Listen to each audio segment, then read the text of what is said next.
Bapak, Ibu, dan teman-teman OMK yang terkasih di dalam Kristus, selamat malam, berkat dalam.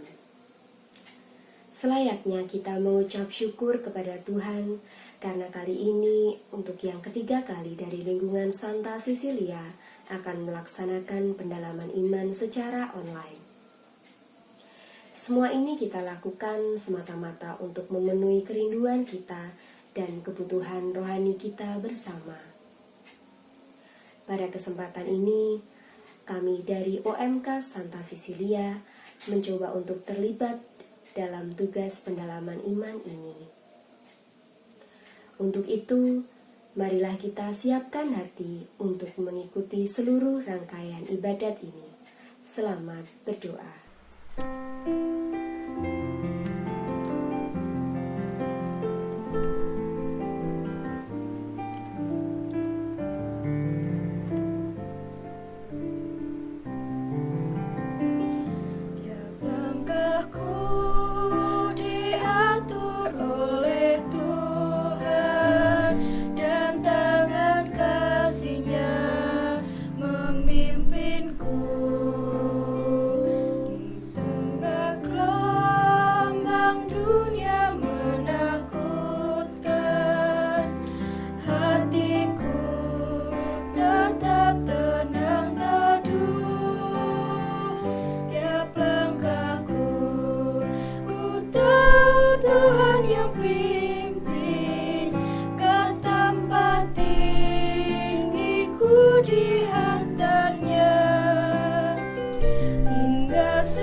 Marilah kita berdoa dalam nama Bapa dan Putra dan Roh Kudus. Amin. Allah Bapa, sumber kebenaran, segala puji dan syukur kami haturkan kepadamu atas segala berkat karuniamu yang kami terima.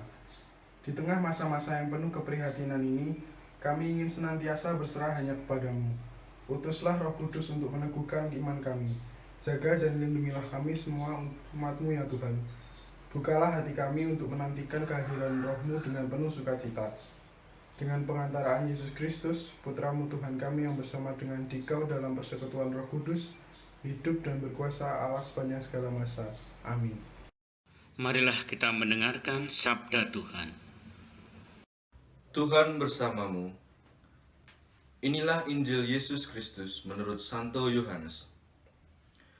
Dalam amanat perpisahannya, Yesus berkata kepada murid-muridnya, "Jikalau penghibur yang akan kuutus dari Bapa datang, yaitu Roh kebenaran yang keluar dari Bapa, ia akan bersaksi tentang aku. Tetapi kamu juga harus bersaksi, karena kamu dari semula bersama-sama dengan aku. Semuanya ini kukatakan kepadamu, supaya kamu jangan kecewa dan menolak aku. Kamu akan dikucilkan, bahkan akan datang saatnya bahwa setiap orang yang membunuh kamu akan menyangka bahwa ia berbuat bakti bagi Allah. Mereka akan berbuat demikian karena mereka tidak mengenal baik Bapa maupun aku. Tetapi semuanya ini kukatakan kepadamu, supaya apabila datang saatnya kamu ingat bahwa aku telah mengatakannya kepadamu. Demikianlah Injil Tuhan. Bapak, Ibu, dan saudara-saudara terkasih, Tuhan memanggil kita tak selalu terduga, dan bagaimana Ia akan memulai rencananya seringkali tidak pernah terpikirkan dalam benak kita. Seperti dalam bacaan pertama tadi, yang diambil dari Kisah Para Rasul. Tuhan memilih dan memanggil Lydia dan seisi rumahnya sebagai langkah awal dari rencananya di Filipi. Dikatakan bahwa Tuhan membukakan hatinya. Ini menjadi permulaan kecil dan sederhana. Tapi kalau Tuhan yang memulai, Ia akan melangsungkannya juga. Lalu Injil memberikan gambaran kepada kita bagaimana tantangan menjadi murid Kristus, yaitu kamu akan dikucilkan. Bahkan akan datang saatnya bahwa setiap orang yang membunuh kamu menyangka bahwa ia berbuat bakti kepada Allah. Kita semua yang telah dibaptis dan menerima perutusan di dunia ini, masing-masing dari kita mengalami tantangan yang pada umumnya sama. Hanya kita seringkali berbeda dalam hal waktu saja, situasi, dan keadaan. Dalam menghadapi dan menjalani tantangan itu, kita sering tersandung dan terseret mengikuti arus zaman, atau bahkan kita sering jatuh, terpuruk, dan sepertinya tidak ada harapan untuk bangkit lagi. Namun, sebagai orang yang dipanggil menjadi murid Yesus, kita menerima Roh Kudus yang memimpin dan membimbing kita dalam menghadapi permusuhan dan penganiayaan. Selain itu, Roh Kudus pula lah yang akan mengorbankan semangat kita untuk tetap dan senantiasa bersaksi tentang Kristus, Tuhan dan Juru Selamat kita. Pada misa malam Paskah kemarin, kita telah memperbaharui janji baptis kita di hadapan sakramen yang Maha Kudus.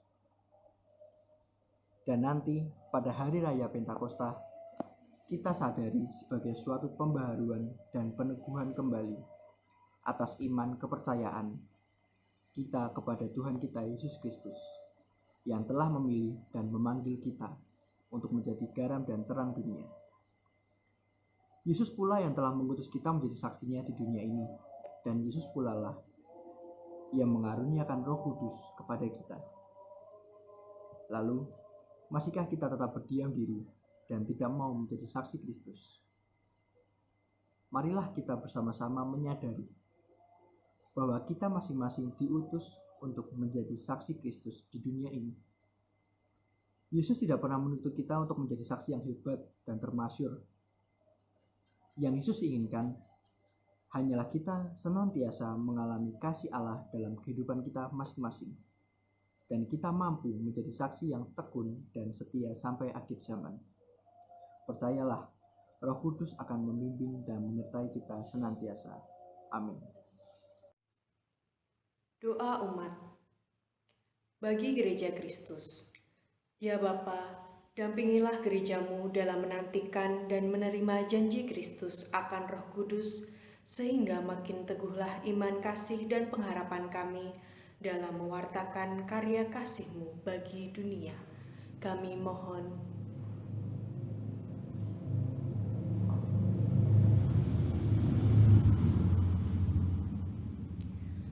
Bagi kami umat-Mu, ya Bapa, berkatilah kami dengan kesehatan dan keselamatan.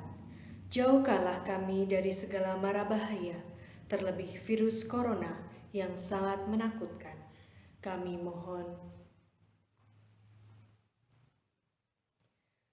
Bagi para gembala, ya Bapa, utuslah Roh Kudus-Mu agar senantiasa memberkati para gembala kami, khususnya yang bertugas di Paroki Pugeran, agar tetap setia dan penuh kasih dalam karya penyelamatan-Mu. Kami mohon.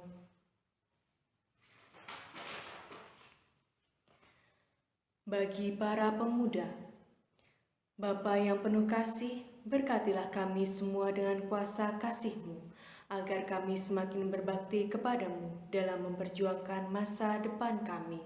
Kami mohon. Bagi orang tua kami semua, ya Bapa, curahkanlah berkat-Mu untuk orang tua kami agar senantiasa merasakan dukungan kasih sayang-Mu dalam mendampingi dan mendidik kami, anak-anaknya. Kami mohon. Marilah kita satukan seluruh doa-doa kita dengan doa yang diajarkan oleh Tuhan Yesus Kristus.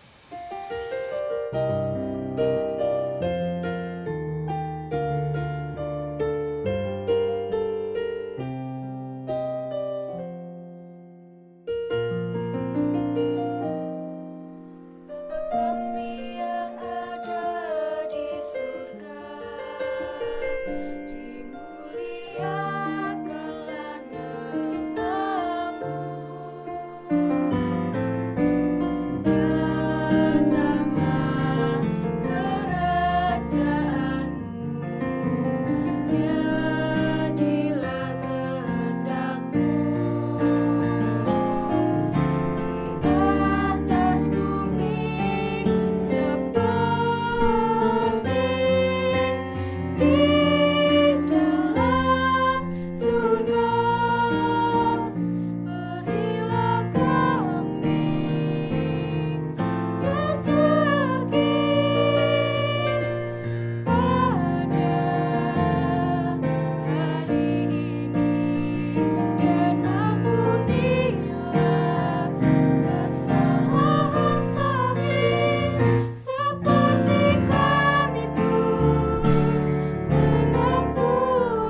Saudara-saudari yang terkasih, pendalaman iman pada malam hari ini telah selesai.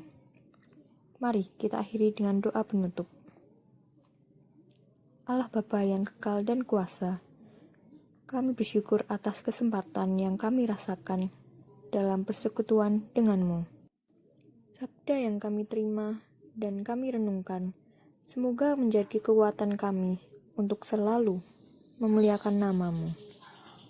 Kami serahkan segala rencana dan harapan kami kepadamu, Tuhan, Juru Selamat kami, yang hidup dan berkuasa, Allah, sepanjang segala masa.